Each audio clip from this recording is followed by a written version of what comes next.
안녕하세요. 유태양 작가입니다.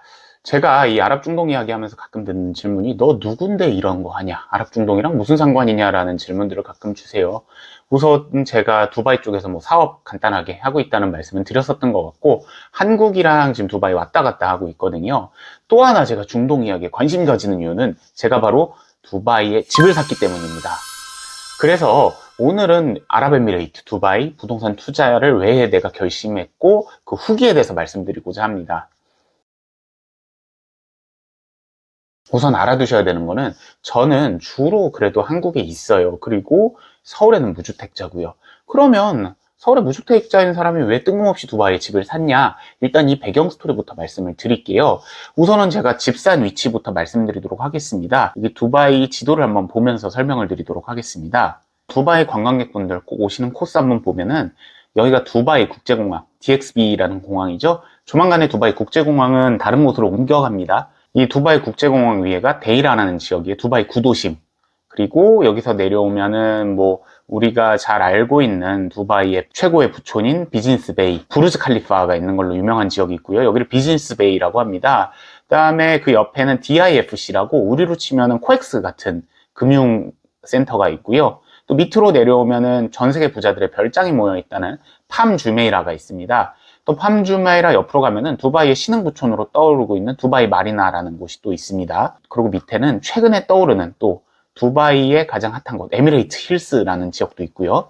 자, 저희가 집 산 데는 어디냐면 좀 이런 모두가 다 아는 두바이 지역은 아니고 크릭하버라는 지역입니다. 여기는 최근에 짓고 있는 신도시고 아직 절반도 못 지은 데인데 두바이가 전통적으로 항구 도시로 커나가는 곳이거든요. 이 항구 도시일 때 그 내륙 수운, 즉 강을 중심으로 한 교통의 중심지가 됐던 곳입니다. 그래서 이 크릭하버 같은 경우는 우리로 치면 공항도 가깝고 기존의 도심과는 좀 떨어져 있지만 교통이 좋고 그다음에 한강뷰가 가능한 마곡이나 아니면 방화동 정도 생각하시면 될 것 같아요. 그래서 이 크릭하버 지역에 집을 샀고 엄밀히 말하면 집이 아니고 분양권입니다. 2020년에 샀는데요. 2020년부터 2025년까지 매년 2차례씩 연납 방식으로 돈이 들어가고 2025년 말 또는 2026년 초에 입주를 하게 됩니다. 그래서 왜 뜬금없이 주로 서울에 있는 사람이 두바이에 집을 샀냐, 요 이야기를 좀 드리려고 해요. 가장 큰 이유는 사교육입니다. 사교육. 그래서 다들 아시겠지만 이제 한국 공교육 좀 심각하죠, 붕괴가. 그래서 저는 국제학교를 보내기로 결심을 했어요. 그러다 보니까 국제학교 보내려면 주재원이거나 해외 체류 경험이 지금으로선 2년 정도 있어야 되고요. 또 이 2년 동안의 체류 경험이 이제는 3년으로 또 늘어난다라고 합니다. 그래서 3년 동안 해외에 살지 않은 아이들은 이 국제학교에 들어갈 수가 없습니다. 저희 애들이 좀 어린데 28개월, 6개월이에요. 그래서 이 아이들을 데리고 국제학교를 보내기 위해서는 아마 수년 내로 한번 외국에 가서 한 2, 3년 정도 체류해야 되는데 아무래도 제가 일을 하고 있고 정서적으로 친근하고 가까운 한인들도 좀 있는 지역을 찾다 보니까 두바이를 결정하게 됐습니다. 그리고 두 번째로는 집값이 저렴합니다. 이게 무슨 소리냐고 당황해 하실 수도 있어요. 그 한국 분들 집값 저렴하면서 교육 인프라 좋은 예를 들어 필리핀이나 아니면 말레이시아 조호바루나 요새 이런 데로 많이 이민들 가시잖아요. 자카르타 가시는 경우도 종종 있는데 근데 이 두바이 집값 저렴하다는 얘기 처음 들어보셨을 거예요. 두바이는 집값이 되게 극단적으로 양분화되어 있는 게 부촌과 일반 사람들이 사는 거주하는 집값이 차이가 크고요. 또 렌트랑 구매했을 때 가격 차이가 큽니다. 즉 월세와 구매했을 때 비용이 차이가 큰데 특이한 게 월세가 많이 비싸고 거주하는 사람들은 그렇게 비싸지 않습니다. 그래서 집값이 제가 정확하게 말씀드리긴 어렵지만 저희 집이 30평 후반 40평 초반 정도인데 신축이 5억과 10억 사이고요.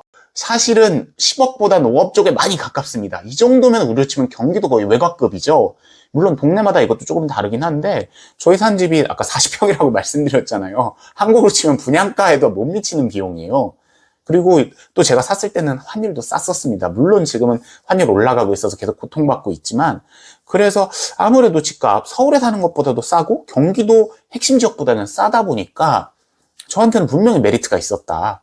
그리고 뭐 세 번째로는 실거주 요건이죠. 막 집을 이렇게 산다고 해도 실거주가 어려우면 투자 목적일 수밖에 없는데 저는 투자 목적보다는 실거주 목적으로 이걸 구매했고요. 네 번째가 커뮤니티가 엄청 좋습니다. 요새 막 고급 아파트들 뭐 개포라든지 반포에 있는 뭐 이름 하시는 브랜드들 있잖아요.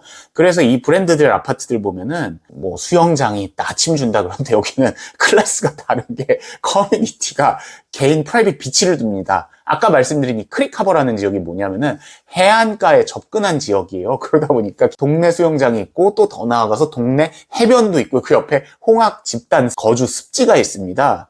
그래서 저는 동남아 여행 가면은 이게 해안이랑 수영장 다 써보는 편이거든요. 아파트 단지에 이게 있다? 안 써볼 이유가 없죠. 그래서 이 동네를 택했고요. 두바이의 또 특징이 한국이랑 부동산 시장이 다릅니다. 한국 부동산 시장은 어떻게 돼 있냐면 서울 기준으로 오래된 집일수록 비싸요. 왜? 이게 재개발, 재건축이 되기 때문에. 그런데 두바이 집은 신축 집이 제일 비싸고요. 그다음에 분양권과 구축은 정말 쌉니다. 왜 이런 이상한 구조가 발생했는 거 봤더니 두바이 같은 경우에는 재개발 개념이 거의 없습니다. 무슨 소리냐면 여기 집을 더 공급해야겠네라고 보면은 원체 사막도 많고 아직 안 쓰는 땅도 많으니까 그냥 거기에다 신축 단지를 지어버리고 도로를 뚫어버려요. 그러다 보니까 집값이 신축 아파트는 계속 비싸고 분양권 상태든지 아니면 구축이면 이게 재개발, 재건축 이슈가 없다 보니까 집값이 그렇게 높지가 않습니다. 그래서 저는 분양권을 택하게 됐습니다. 두바이 부동산 시장이 최근 10년간 꾸준히 상승장이었어요. 왜? 인구가 100만 중반에서 거의 300만이 넘게 늘어버렸거든요. 그렇기 때문에 아무래도 실거주하면서도 계속해서 부동산이 화랑이기 때문에 나중에 좀 좋은 차익을 노릴 수 있지 않을까라는 생각을 하면서 여기 부동산을 구매하기를 결정을 했습니다. 자, 그래서 제가 선택한 브랜드는 뭐냐면요. 이마르라는 브랜드입니다. 이게 두바이에서는 가장 유명한 브랜드고 우리로 치면 LH나 SH 같은 곳이에요. 그 정부가 운영하는 브랜드, 뭐 자이나 프루지오인데 정부가 운영하는 자이나 프루지오다라고 생각하시면 좋을 것 같습니다. 그래서 제가 이걸 들고 나왔습니다. 대한민국에서 최초일 것 같아요. 이게 뭐냐면 집을 사면은 이마르라는 곳에서 계약서를 DHL 택배로 보내줍니다. 그래서 오늘 이걸 한번 언박싱을 해보겠습니다. 자, 이제 언박싱을 하면요. 짜잔! 요런 게 나옵니다. 그래서 보면 두 개의 페이퍼가 나와요. 하나는 뭐 요런 게 나옵니다. 그래서 이게 뭐냐면 SPA, Sales and Purchase Agreement라는 계약서인데 제가 자세한 내용은 뭐 이렇게 모자이크로 가리겠지만 뭐 이런 계약서 자질구레한 내용들이 나와 있고요. 또 하나는 APG, 이 집을 구매한 다음에 어떤 가이드를 해야 되나, 뭐 어떤 걸 조심해야 되나, 그 다음에 뭐 도면 같은 게 이 안에 나와 있습니다. 그래서 뭐 요거는 별로 뭐 관심들이 없으실 것 같아서 여튼 두바이에 집을 사면 DHL로 요런 게 날아온다 정도 아시면 될 것 같습니다. 등기부 비슷한 거죠. 근데 아직 등기부는 안 나왔습니다. 왜냐면 아직 분양권이기 때문에. 그래서 이 도면을 한번 볼게요. 도면을 보면은 한 40평 정도 되고요. 또 특이한 게 3베드룸이라고 하는데 방이 3개가 아니라 하나, 둘, 셋, 4개입니다. 그래서 이 리넨룸이라는 걸 한번 보셔야 될 것 같아요. 이게 뭐냐면은 우리로 치면 옷방 같은 건데 사실 옷방 목적도 있지만 두바이는 이런 가정부가 활성화되어 있습니다. 그래서 가정부들이 기거하는 방으로도 많이 쓴다고 해요. 이 리넨룸을.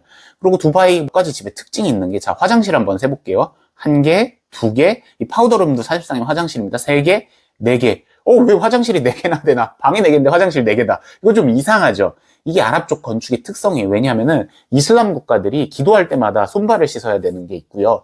그 다음에 남성, 여성이 가족이어도 엄격하게 분리하는 원칙이 있기 때문에 가능하면 화장실도 잘 공유를 안 하려고 합니다. 그래서 방숙자보다 많은 보통 화장실을 짓곤 합니다. 자, 그 다음에 또 뭐냐면 이 발코니가 통창, 이 발코니가 거의 8평이라고 해요. 그래서 발코니가 정말 넓게 뽑힙니다. 베란다라고도 하는데 여기에 바베큐 그릴을 놓는다든지 아니면 애들을 위한 놀이시설 같은 걸 놓을 수 있어서 넓게 쓸 수 있습니다. 또 우리랑 다른 게 방마다 발코니가 하나씩 있습니다. 제가 이 집 결심한 게 저희가 애가 둘이다 보니까 저희가 이 마스터 베드룸 쓰고 베드룸 2는 뭐 첫째 아들, 그 다음에 베드룸 3는 둘째 딸을 주지 않을까. 여기가 대가족이 많다 보니까 리빙룸도 아주 넓적하게 뽑습니다. 제가 뭐 오늘은 두바이의 집산 이야기 그리고 두바이 집을 사면 무엇들이 딸려 나오는지에 대해서 말씀드렸습니다. 그래서 요것들 한번 보시면은 재밌을 것 같아요. 제가 이제 두바이 부동산 이야기 다음 주부터 하나씩 해드리려고 하는데 한번 이런 것들 한번 돌아보시고 절대로 이게 서울이나 경기도보다도 싼 집이기 때문에 돈 자랑한 코너는 아니었습니다. 앞으로 제가 두바이 부동산에 해외 부동산에 관심 많은 분들 위해서 한번 부동산 랜선 투어 임장 한번 준비해 보도록 하겠습니다. 시청해 주셔서 감사합니다.